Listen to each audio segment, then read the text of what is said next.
Hi guys! So magluto tayo guys.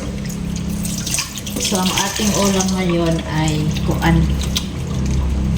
Ginisang sayote. Sayote, lagyan natin ng karne. Simula itong ulam natin.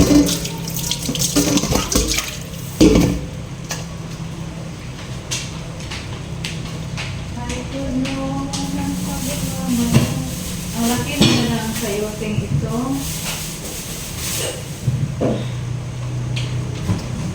Magulay ito guys. Ang ating gulay ay kuan lang. Sayote. And sayote at saka karne lang.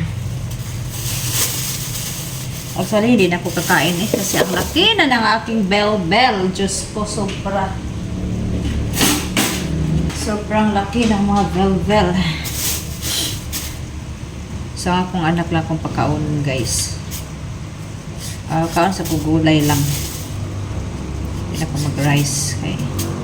Atong tiyan, pertin ng dako. Hindi na madaog. Kuan. So, kada hapon, maggulay-gulay taan eh. Okay.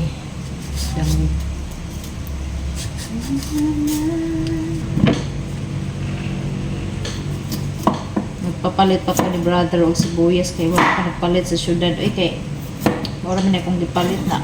Walay parking. So, nagpapalit na ako ni brother. What ko na lang.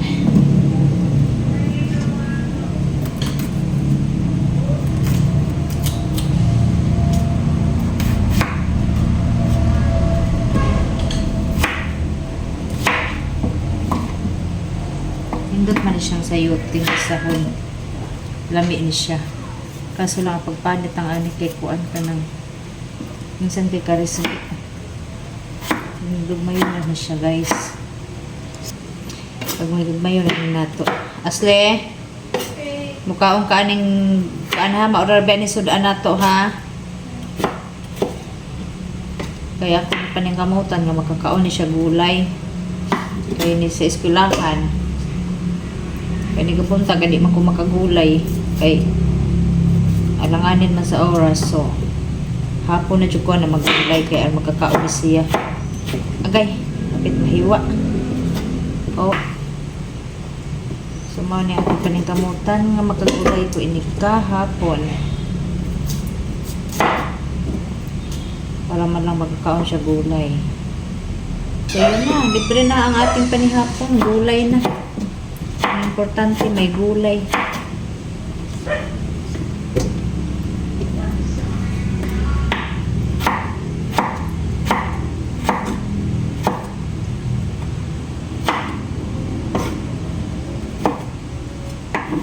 Okay.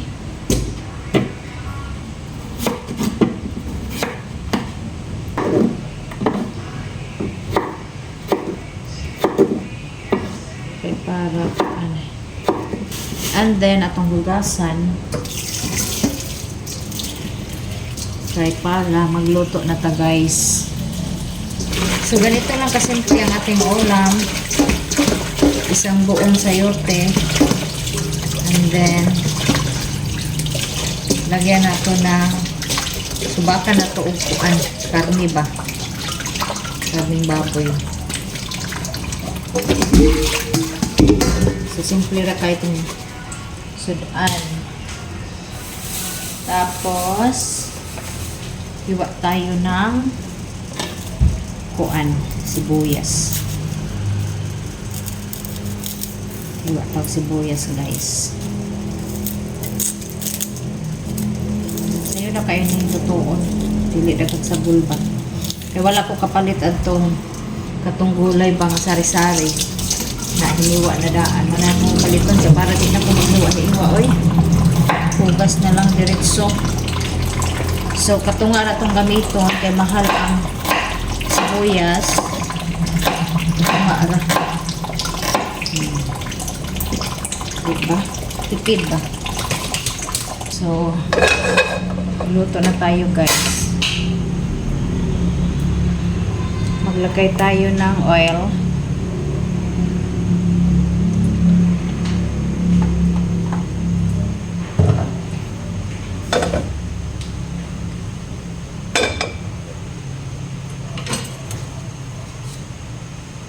And then, lagay na ito ang atong mahulog. Ang atong bawang. Parang hindi pa mainit. Hindi pa nga. Lagay na natin. Isabay na din natin ang ating sibuyas.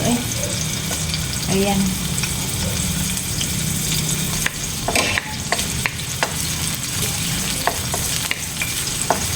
Tapos guys, isabay ko na pag-isa ang atong kanang paminta. Hindi kasi siya powdered. Hindi siya durog pa. Isabay na nako para umot. Ayan.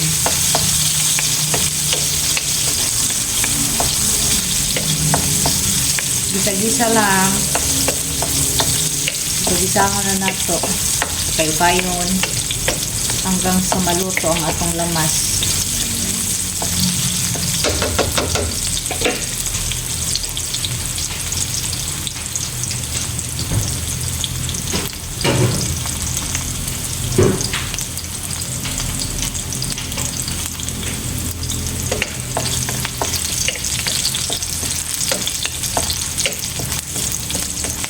And then ang ating baboy, lagay na natin kunti lang. Ang subak naman siya.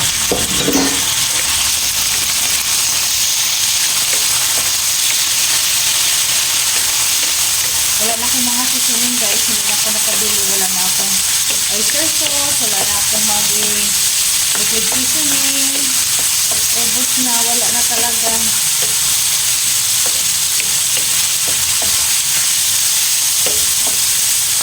Okay, so balutuon pa una ang karne bago natin ilagay ang atong gulay. Takpan muna natin. Takpan muna natin guys para maluto ang karne. And then, okay na po para hindi siya mapagod. Okay, nasunog ba? Kaya na po natin ang karne.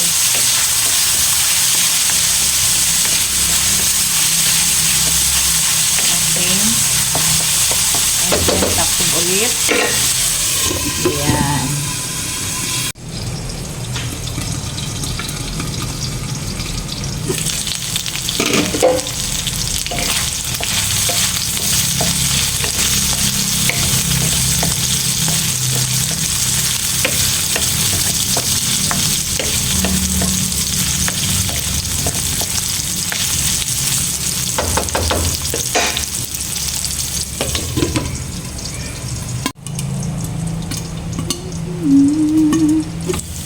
So ngayon guys, ilagay na natin ang ating sayote. Ginisang sayote. Okay. Ate lang, ukay-ukayan.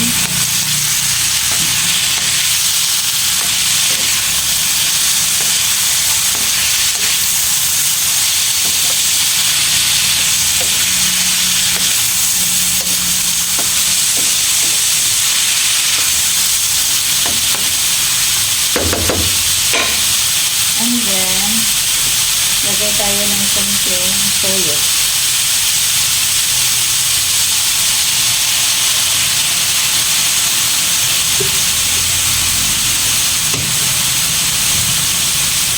Tapos, konting asin. Konti lang kasi naglagay na tayo ng toyo. Baka pumarap. Baka maalat na ba? Sa Bisaya, maparat ba? So, ito lang isang ukayon. Hanggang sa ma-well combine ang color sa toyo nga atong libotang. So, ayan guys. Ato na ni siyang ukay-ukayon para ma-absorb ang iyang lasa. sa gulay. Actually, madali naman yung maluto ang sayote. Maglagay lang tayo ng konting tubig mamaya. Kaya ang sayote man good kay kung ano siya, matubig. Okay, takpan muna natin. So, ito na po na siyang okay, guys.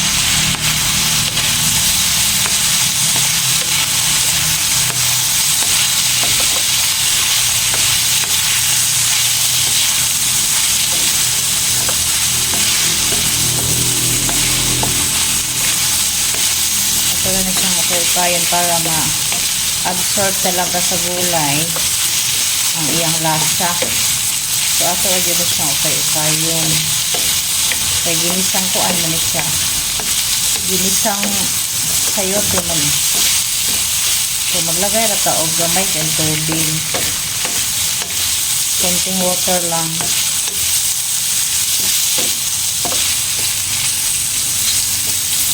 Okay. So, maglagay tayo ng konting water.